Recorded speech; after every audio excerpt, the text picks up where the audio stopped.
Hi guys, I'm just filming some more of my online course today on scaling and systemizing a business. And one of the elements I talk about in there is the metrics behind what fuels and feeds everything that we do, the way we do everything. Every single task that we're doing in our business every single day should be directly aligned to the strategic objective or the income generating objective that it is that we have for our company. Now, I talk to loads and loads of business owners and I say to them, why are you doing what you do? And a lot of them say, well, I want a certain financial outcome. And this is one of the key reasons why many people start a business. They say, because I want to earn more money. I want financial freedom. I want money, something around that. Now, this isn't wrong, but having a financial objective is really, really important. The second reason many people start a business is because they want a certain lifestyle. Now, whether that's to spend more time with the kids, whether it's to go on more holidays, whether it's to have more freedom, whatever it is, the two reasons primarily that people begin a business is financial reasons, because let's face it, in a job, you have a capped income because there are only so many hours in a day and you get paid by the hour. And secondly, because they want a certain kind of lifestyle. They're the two primary drivers for starting a company.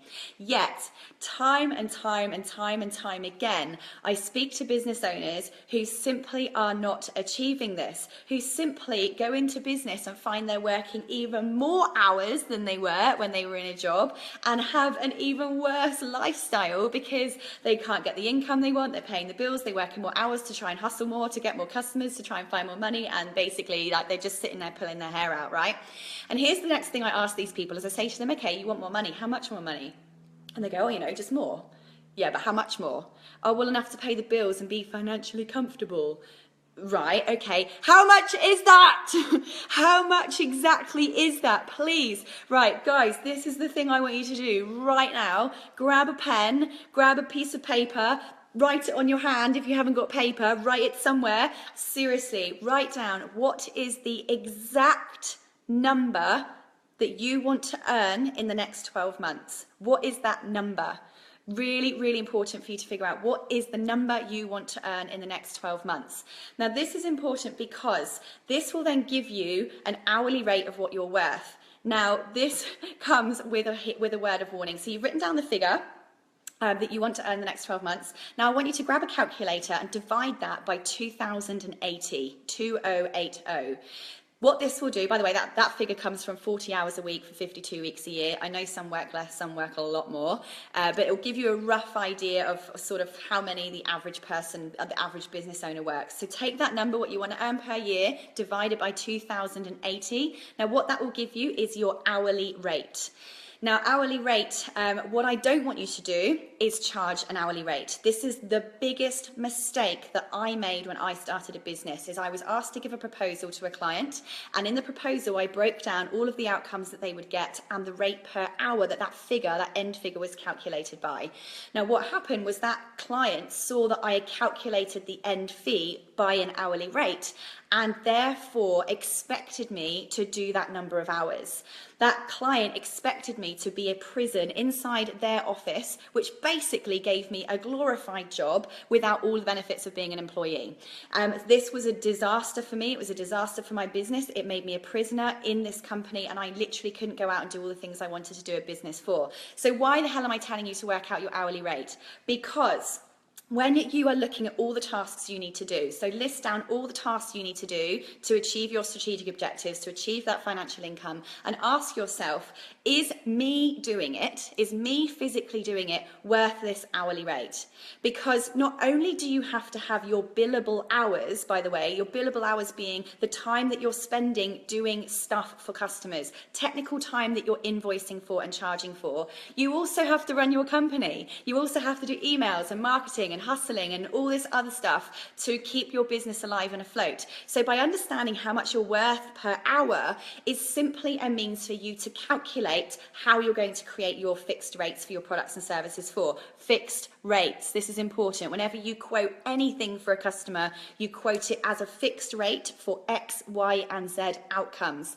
That way, as you get better at this, you create more of a systemized process, as you have instructions for it, as your staff get better at it, you create a production line. The more you do something, the more effective, the more efficient you become at it, because the more natural it becomes, okay? The more predictable that process becomes. Therefore, the faster you get at doing it, which means that what used to take 3 3 days, for instance, to build and deliver for a customer may eventually come down to a few hours. So where that used to cost you X amount per hour, now if you're finishing it in a couple of hours, winning, this is where your profit margin goes up. This is where you start to be able to scale because you can fit more customers into a day, a week, a month, a year, and so on. So when this whole topic came up for me. I was in a Facebook group, a Facebook group for business owners, and somebody asked this question. They said to me, Sarah, what is your get out of bed rate? As in, what is the minimum price that you will get up and do any work for? And this is an interesting question because a lot of people say, well, I'm worth X amount per hour. Well, let me put this to you.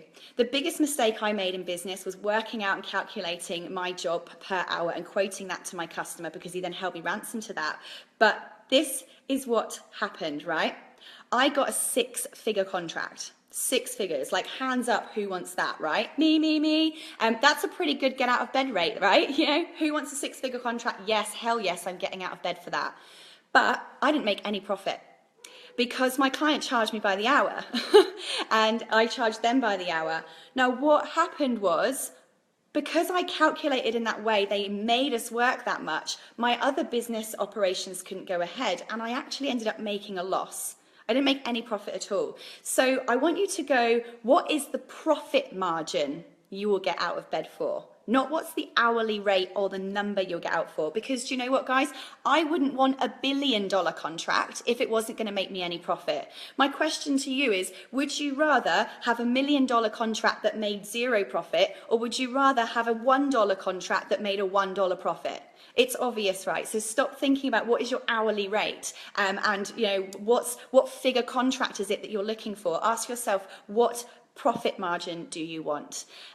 Joe says, otherwise you're effectively penalised for your speed and efficiency when you're in Genius Zone. Yeah, exactly. So you've got to make sure that you are charging by the outcome that you're giving, not by the number of hours that you're putting in. So don't just give yourself a glorified job. So I hope this gets you thinking about yes, work out what is the total income that you want for the year and work that back to an hourly rate so that you know how much you need to be bringing in on a daily basis to actually achieve that in the first place. But secondly, so you can then look at that costing, work out your billable hours in order to achieve your financial outcome, but then add a profit margin on that to make sure that your get out of bed rate is that financial income that you're after. Dennis J. Smith, love you loads. Laura, thank you so much. Love it. Cool, guys. Hope that helped you. This course, I'm doing a whole entire course on this, which I'm filming right now, called Systemize Your Business. So it goes into the absolute details, the fundamental stuff behind how to actually plan your business to set it up for success, but actually how to organize that in a way so that you're getting maximum profitability from that too. Just to give you guys some idea, I actually just done my financials for this year, and I've upped my profit margin to 60%, despite the fact that I've reduced my staff from 23 people to 1. So it is possible to do this if you work things out in the right way, and I feel like I'm the best teacher for this because I did it wrong in the first place and I've had to go back and fix it. So I've had to do a lot of learning. I've learned the goods from doing this right as well as the bads from getting it wrong. So hope that helped you all. Love you lots. See you later.